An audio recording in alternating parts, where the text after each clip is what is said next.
Oke, Assalamualaikum warahmatullahi wabarakatuh. Selamat siang semuanya. Semoga semuanya dalam keadaan sehat. Kita akan melakukan kuliah online untuk mata kuliah komunikasi kelompok. Oke, langsung saja. Untuk minggu ke-8 ini kita akan mempelajari mengenai peranan anggota dalam komunikasi kelompok. Ya, silakan juga bisa dilihat di buku. Kalau di saya halaman 71 sesi 8. Di situ bisa lebih detail mengenai definisi setiap peranannya. Oke. Yang ingin saya jelaskan di sini lebih kepada pemahaman konsepnya agar kalian tidak bingung. Yang pertama tentu, apa sih itu peranan? Saya mencoba mencari definisi yang sederhana dan mudah kalian pahami. Jadi, peran adalah sesuatu yang seharusnya dilakukan individu di dalam suatu masyarakat. Oke, kita berbicaranya masyarakat, lingkungan sosial, dan lain-lain karena ini berkaitan dengan ilmu sosiologi yang kaitannya dengan masyarakat. Jadi akarnya dari situ. Ya, jadi peran adalah sesuatu yang seharusnya dilakukan seseorang di dalam suatu masyarakat. Ya, kalian sering mendengar peran mahasiswa dalam menjaga ketertiban kampus, peran remaja di lingkungan masyarakat. Ya, di antaranya adalah hal-hal yang bersifat normatif gitu. Karena dia seorang mahasiswa di suatu kampus, diharapkan perilakunya adalah misalkan menjaga kebersihan dengan membuang sampah pada tempatnya, kemudian menjaga ketertiban, tidak gaduh, menjaga lingkungan dan lain sebagainya. Mahasiswa harus mengerjakan tugas praktikum hari ini dikumpulkan, kalau tidak mendapatkan nilai praktikum. Itu adalah tugas, kewajiban yang harus dikerjakan. Ya, kalau peranan itu biasanya lebih berasal dari diri sendiri, berasal dari karakter diri sendiri, dan sifatnya itu lebih sesuai dengan norma-norma yang ada, ya, sehingga kalaupun tidak dilakukan, bukan sesuatu yang seperti tugas gitu, tidak apa-apa tidak dilakukan, tapi ada konsekuensinya. Berarti dicap dia mahasiswa yang tidak peduli dengan kampusnya, masyarakat yang tidak peduli dengan lingkungannya. Oke, jadi untuk melihat peranan ini lebih kepada sesuatu yang abstrak gitu ya. Even kamu hanya sebagai anggota, tapi kamu adalah bagian dari sebuah kelompok. Oke, jadi itu adalah pemahaman mengenai peranan. Kenapa? Karena kita lihat dulu coba di slide-slide berikutnya. Yang akan kalian temui istilah-istilahnya adalah misalkan information seeker, pencari informasi, kemudian orienter, seorang pengarah, ya. Di slide berikutnya ada yang lebih sebagai harmonizer, kayak wasit. Ada juga hanya follower, pengikut. Bukan sesuatu yang ketua, wakil ketua, ya, bukan bagian-bagian tugas-tugas seperti itu, tapi lebih kepada peranan, sehingga siapapun dapat berperan apapun. Satu orang bisa berperan lebih dari satu peran, tapi kalau yang secara normal ya tidak mungkin bertolak belakang. Tidak mungkin dia menjadi misalkan penyemangat, misalkan ya, energizer, pendorong, penyemangat kelompoknya, tapi di satu sisi dia juga berperan sebagai penghambat, blocker. Nah, biasanya dia walaupun perannya bermacam-macam, tapi masih dalam satu kesatuan yang mirip. Misalkan dia itu suka sebagai information seeker, dia juga sering memberikan pendapat, ya, jadi yang masih relate gitu, ya. Kita akan membaginya menjadi 3 bagian, sedikit ya, cuman anaknya banyak, nggak apa-apa. Di antaranya yang pertama, peranan tugas kelompok. Dari judulnya kalian bisa menyimpulkan betul peranan tugas yang berhubungan dengan upaya untuk mencapai tujuan, sehingga bisa dilihat juga sambil dilihat slide-slide selanjutnya, karena ini rekaman suaranya akan otomatis tetap jalan. Peranan tugas kelompok dari beberapa peran ini, dia intinya adalah agar kelompoknya mencapai tujuannya, ya.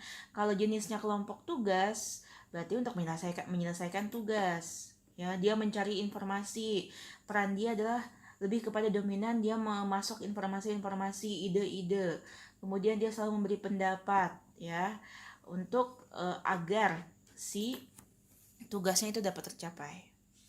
Yang kedua, ini lebih kepada peran pemelihara kelompok, memelihara hubungan emosional di antara anggota kelompok. Kenapa penting? Kalau kita mau review lagi beberapa tahapan dari proses berkelompok, di tengah-tengah itu ada yang namanya konflik. Kenapa bisa muncul konflik? Ketika emosional sudah mulai berperan. Yang tadinya kita menerima pendapat orang lain, yang tadinya kita menerima kita dinilai seperti apa, ketika sudah memakai emosional, perasaan, mulai ada sakit hati, mulai ada tidak sependapat, ya, dan terjadinya konflik.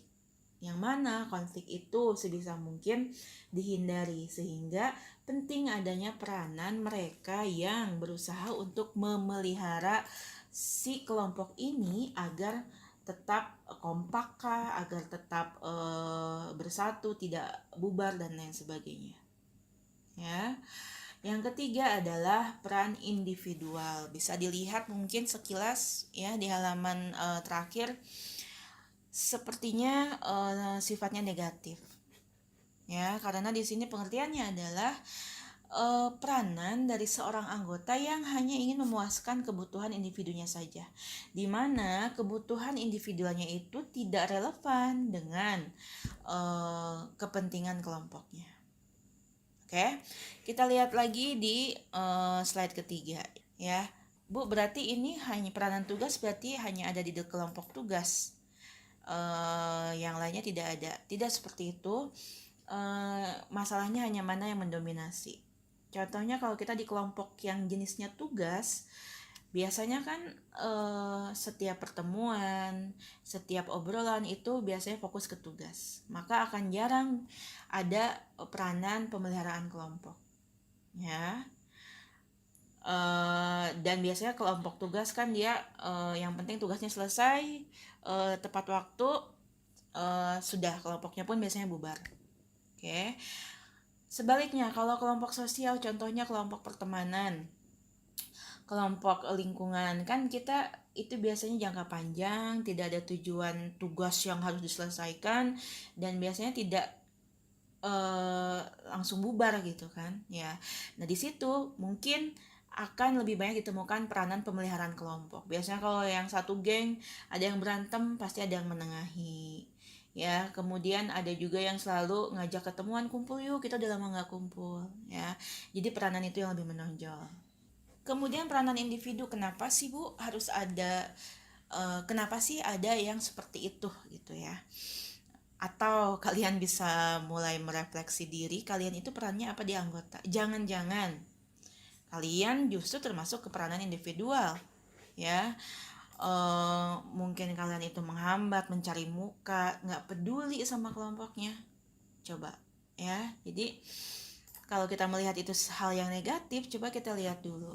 Kenapa ada peranan individual ini? Sebetulnya ini balik lagi ke sebuah teori psikoanalisis. Mungkin kalian sudah belajar atau belum, ya, karena ini dasar. Ada yang namanya id, ego, dan superego, ya, dari Sigmund Freud. Mungkin nanti saya akan share suatu bacaan tentang itu, ya, biar yang belum paham bisa paham. Nah, intinya apa? Intinya setiap orang itu punya secara naluri punya sesuatu yang ingin dipenuhi, itu keinginan dan kebutuhannya. Tapi ada yang menyaring itu namanya ego. Beda, ya, yang kita bilang egois itu, yaitu berarti dia yang ingin terus memenuhi keinginannya dia aja, tanpa membandingkan orang lain atau lingkungannya. Itu egois. Yang kita bilang di sini adalah ego. Ego itu sebetulnya yang memfilter antara keinginan dengan realita yang ada. Begitupun dalam kelompok. Coba kita lihat beberapa perannya. Pencari muka misalkan ya, dia jika kita telusuri kenapa sih dia berbuat seperti itu, ada suatu keinginan seseorang itu ingin diakui ya, tapi karena dia tidak mementingkan realita yang ada, lingkungan sekitar, teman-temannya, anggota kelompok lain, sehingga dia menghalalkan semua cara agar yang dia inginkan tercapai. Egonya tadi ditonjolkan. Jadi peranan individu itu ada karena setiap manusia memiliki ego. Kemudian peranan pemeliharaan kelompok itu ada karena motivasi seseorang masuk ke kelompok itu kan bermacam-macam. Ada motivasi yang berdasarkan kebutuhan yang bersifat emosional. Ya, saya masuk hobi ke kelompok hobi ini karena saya senang. Di situ saya bisa berbagi hobi, ada teman ngobrol dan lain sebagainya. Saya suka temenan sama mereka karena saya itu kalau ada masalah mereka suka ngedengerin, mereka selalu dengerin curhat saya, ya. Jadi ada yang melatar belakangnya. Oke, ya. Jadi itu yang harus dipahami terlebih dahulu. Apa itu peranan? Mengapa saya ada peranan 3 peranan ini? Lalu untuk selanjutnya ya, saya akan coba lihat mungkin dari istilah-istilahnya bisa mudah dipahami, definisinya bisa dibaca di buku ya. Yang pertama peranan tugas kelompok, mungkin yang agak kita lihat sama-sama yang agak membingungkan, coba yang elaborator atau penjabar. Menjabarkan saran-saran dengan contoh-contoh atau dengan makna yang lebih luas. Oke, jadi untuk melihat ke-14 peranan ini, kalian ingat bahwa ini peranan untuk mengarah ke penyelesaian tugas. Ya, jadi kalau dia sebagai penjabar diarahkan berarti dia menjabarkan saran-saran dan berusaha menyimpulkan saran-saran tersebut. Tujuannya agar apa? Agar tugasnya selesai ya. Kemudian koordinator, integrator atau pemandu memperjelas hubungan di antara berbagai gagasan dan sasaran. Ia juga berusaha mengkoordinasikan untuk memandu. Misalkan kalau ada saran dari A dan B dan C, dia terbiasa berusaha mengkoordinasikan dan mengintegrasikan agar lagi-lagi mencapai tujuannya. Apalagi yang menarik, evaluator kritik mengukur prestasi kelompok berdasarkan serangkaian standar kerja. Atau ada juga disagreeer atau pembantah, memberikan pandangan yang berbeda. Kita lihatnya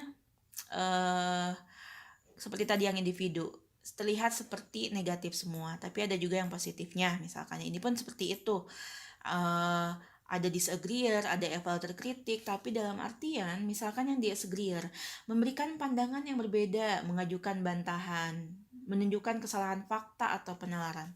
Jadi dalam artian balik lagi agar tugasnya selesai dengan sempurna, agar diskusinya lebih efisien, efektif, fakta-fakta, data-datanya lebih betul lagi gitu ya. Itu si disagreeer. Evaluator kritik bisa kita baca sama-sama, mengukur prestasi kelompok berdasarkan serangkaian standar kerja. Ia dapat menilai atau mempertanyakan logikanya seperti apa, prosedurnya udah sesuai atau belum ya. Makanya istilahnya evaluator kritik. Jadi tidak hanya mengkritik tanpa ada alasan, tapi dia lebih kepada evaluasi. Kayaknya kita rapatnya lebih intens lagi deh, soalnya deadline-nya udah dekat. Kalau kita rapatnya seminggu sekali itu kelamaan misalkan ya. Kemudian energizer atau pendorong, mendorong kelompok untuk bertindak atau mengambil keputusan. Berusaha mendorong kelompok untuk bergerak lebih baik dan lebih cepat. Lagi-lagi balik lagi ke tugas, dia mendorong berkaitan dengan tugas agar kelompoknya bergerak lebih cepat atau lebih baik dalam penyelesaian tugas ini, ya.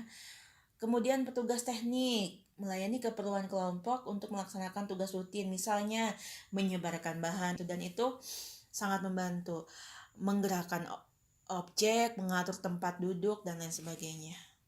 Oke, dan recorder pencatat menuliskan saran keputusan kelompok dan dalam proses diskusi. Oke, untuk hal yang lain-lainnya silahkan baca. Yang selanjutnya adalah peranan pemeliharaan kelompok. Di antaranya adalah encourager atau pengalah. Dia biasanya memuji, menyetujui dan menerima kontribusi anggota lain. Ia menunjukkan kehangatan, kesetiakawanan. Bisa dilihat ya, peranan-peranan dalam yang bersifat pemeliharaan kelompok itu lebih ke arah emosional, hubungan emosional.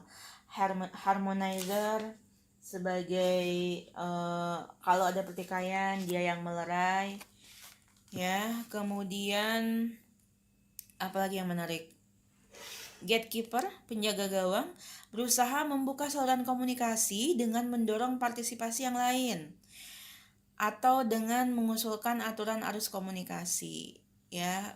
Istilah gatekeeper ini memang ada di dunia komunikasi, biasanya berkaitan dengan arus komunikasi, ya. Sebaiknya kita membatasi lamanya pembicaraan sehingga setiap orang punya kesempatan untuk memberikan kontribusi. Nah, yang mirip-mirip dengan peranan tugas, tapi lagi-lagi kalau judulnya pemilihan kelompok, pemahaman kita diarahkan ke situ. Berarti dia bersifat empati, dia bersifat ingin agar semuanya itu pendapatnya dapat merasa dihargai, pendapatnya dapat didengar, dapat kesempatan yang sama. Yang lainnya follower, mengikuti gerakan kelompok secara pasif, menerima gagasan yang lain, berfungsi sebagai pendengar dalam diskusi dan pengambilan keputusan. Jadi dapat kita lihat di setiap peranan ini ada yang sangat positif, ya, ada yang sangat aktif, namun ada juga yang lebih pasif misalkan, ya, ada yang positif dan negatif. Itu beragam dalam hal ini. Nah, yang terakhir ini peranan individual, dari istilah-istilahnya mungkin sangat terlihat mementingkan diri sendiri. Yang tadi ya, dia lebih mementingkan egonya, yang penting dia seneng, yang penting dia puas. Apa yang menarik? Penyerang, penghambat, pencari muka, self-confessor, pengungkap diri, menggunakan kesempatan yang disediakan oleh kelompok untuk mengungkapkan perasaan, wawasan, ideologi yang bersifat pribadi dan tidak ada sangkutannya dengan kelompok. Nah, di situ letak individualisnya, ya, tidak ada sangkut pautnya dengan kelompok. Jadi pengen dia itu tahu segala hal misalkan, ya. Kemudian playboy ini di sini maksudnya lebih kepada acuh tak acuh, bermain-main, nggak peduli sama kelompoknya. Lalu help seeker, apa tuh help seeker? Menarik, berusaha menarik simpati dari anggota kelompok yang lain atau dari seluruh kelompok dengan mengungkapkan rasa tidak aman, kebingungan atau ketidaktahuan. Apalagi kalau kelompoknya kelompok tugas yang mana mereka lebih fokus kepada tugas, sehingga ini bisa menghambat. Dan yang terakhir special interest pleader, sponsor kepentingan khusus, berbicara atas nama orang kecil, masyarakat, buruh. Ini cakupannya contohnya di kelompok sosial, ya, kelompok masyarakat. Jadi mungkin dia lebih sok-sokan ngomong mewakili kaum minoritas, padahal mungkin ada hal lain di balik itu. Oke. Jadi yang sisanya ini bisa dibaca di buku. Saya simpulkan terakhir. Jadi kita hari ini belajar peranan anggota kelompok. Sekali lagi, peranan adalah perilaku-perilaku yang diharapkan dilakukan oleh seseorang karena dia bagian dari suatu kelompok.